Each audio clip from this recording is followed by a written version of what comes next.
Salama tompoko andro faransy ny fiavian'i Jesosy fizarana faharoapolo zao tsika androany ndaba mbola hotohizana trana ny filazalazana mahakasika ny amin'ny hoe hiatrika ny fahoriana lehibe miaraka amin'ny bibidia eto ambony tany eto ity tokoa isika fiangonana fa tsy hoe sorina mialoha izany metrany te hovaika itsika ny amin'ny Tesaloniana voalohany toko efatra andininy fahadimy hatramin'ny fito ambin'ny folo tahaka an'izao nivaky ny teny amin'ny anaran'i Jesosy fa izao no lazaina aminareo amin'ny tenin'ny Tompo isika zavelona ka mbola mitoetra mandrapiavin'ny Tompo tsy mba ialoha izay fanody mahandry akory fa ny tenan'ny Tompo no hidina avy any an-danitra ny fiantsoana sy ny feon'ny arkanjely ary ny trompetran'Andriamanitra ka izay maty ao amin'ny Tompo no hitsangana aloha rehefa afaka izany dia isika zavelona ka mbola mitoetra no akarina hiaraka aminy ho eny amin'ny rahona hitsenan'ny Tompo eny amin'ny abakabaka dia ho any amin'ny Tompo mandrakariva isika inoko fa ten'Andriamanitra tsy zoviana misofotsika intsony angamba ity ten'Andriamanitra ity isan'ny ten'Andriamanitra fototra izay hijoron'ireo olona mpanara-diny antsoina hoe pré-tribulationniste na koa ireny izay ampanaraka ny theorie milaza fa tsy hiatrika fahoriana lehibe eto izany akory ny fiangonana fa hoe sorina mialoha an'izany rehetrarehetra izany ka ny fanazavana hoentin'ny zareo amin'izy ity dia ny hoe misy karazany roa zany fiavian'i Jesosy ny voalohany aloha izy eva eny amin'ny rahony lanitra ka amin'izay fotoan'izay ny olombovonjy rehetra izay mbola velona amin'izany fotoana hitsena azy ho eny amin'ny rahony lanitra eny ao aorianan'izay dia mbola misy ny fiavian'ny faharoa metraka ny tongony izy any amin'ny tendrombohitra oliva raha amin'izay fotoan'izay dia ho avy izy hanafaka ny zanak'Israely androantsika tsy mbola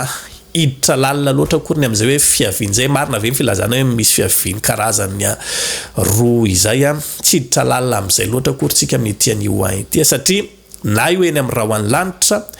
na io ametraka ny tongony eny amin'ny tendrombohitra oliva dia tsy hanova zavatra loatra akory zay zavatra izay raha toka fantatritsika ny vanim-potoana isehony ity tranga ity antony tsy hitondrantsika fanazavana loatra ny amin'izay fa hoazavaitsika ihany zay amin'ny fotoana manaraka izay teboka lehibe raisitsika amin'ny ity tenin'Andriamanitra ity dia ozy izy eto hoe isika zay vela ozy izy ka mbola mitoetra mandra-piavin'ny Tompo dia tsy mba hialoha izay efa nodimandry tsy akory tsy mba hialoha izay efa nodimandry tsy akory fa ny tenan'ny Tompo no hidina avy any an-danitra ny fiantsoana sy ny feon'ny arkanjely ary ny trompetran'Andriamanitra ka izay maty ao amin'ny Tompo no hitsangana aloha rehefa afaka izany dia isika zay velona ka mbola mitoetra no akarina iaraka aminy ho eny amin'ny rahony lanitra hitsenan'ny Tompo eny amin'ny abakabaka dia ho any amin'ny Tompo mandrakariva isika ho fanampin'izay ten'Andriamanitra izay dia ndao aloha vakinany eo amin'ny koritiana voalohany toko fatimy ambin'ny folo andininy faraka amin'ny dimapolo hatramin'ny faharoa amin'ny dimapolo mialohan'ny hirosotsika amin'ny anatin'ny fanazavana tsara ho fantatra indro zava-miafina no ambarako aminareo tsy ho domandry avokoa akory sika rehetra fa vetivety toy ny indray mpimaso rehefa maneno tropetra farany dia ovany sika rehetra fa ho tsofina ny tropetra ary maty hitsangana tsy ho loha intsony sika ovana ten'Andriamanitra mitovy ihany ny hevitra ireo raha diny atsika tsara Paoly apôstôly avokoa moa no manoratra an'izany rehetrarehetra izany izay hevitra ngeza be azontsika raisina amin'ity ten'Andriamanitra ity dia tsotra ihany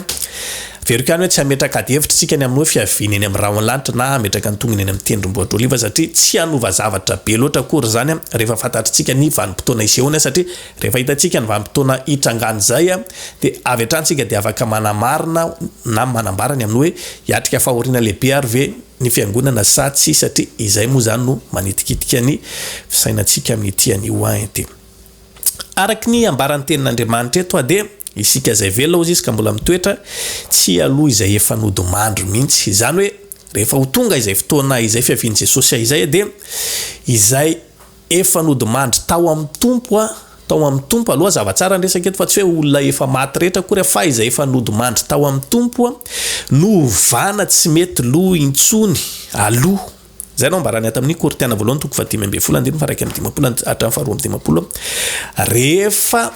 atsangana ny maty dia hovana tsy mety loha intsony ho andro izay efa nodimandry tao amin'ny Tompo manarak'izay izay isika izay velona ka mbola mitoetra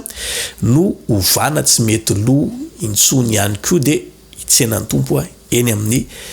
rahony lanitra miankina ny amin'ny fahazoantsika tsara ny ity tenin'Andriamanitra ity no ahafahantsika mamaritra tsara ny amin'izay zavatra iseho amin'ny fiavian'i Jesosy satria raha toka izay tenin'Andriamanitra izay tokoa no raisitsika mazava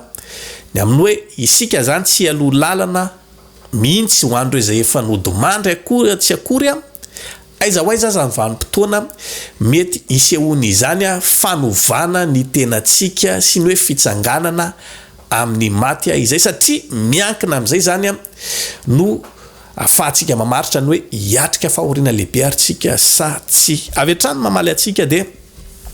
ao amin'ny apokalipsy 4:7-5 tahaka an'izao ny vaky ny teny amin'ny anaran'i Jesosy. Nahita seza fiandrianana maro ary nisy nipetraka teo amboniny ary nomena fahefana tsara izy ary hita kokoa ny fanan'izay notapahan-doha noho ny filazanan'i Jesosy sy ny ten'Andriamanitra sy izay rehetra tsy niankoaka teo anoloan'ny bibidia na teo anoloan'ny sariny ary tsy nandray ny marika eo amin'ny andrina eo amin'ny tanany ary vela izy ka niarana nanjaka tamin'i Kristy ary fotoana fanosisa tamin'ny maty dia tsy mbola velona mandrapatapitry ny ary fotoana izany no fitsanganana voalohany. Mino ako fa natsy ho azavaina amintsika tsony ary ngamba izany texte zany dia mazava tsara no ambarana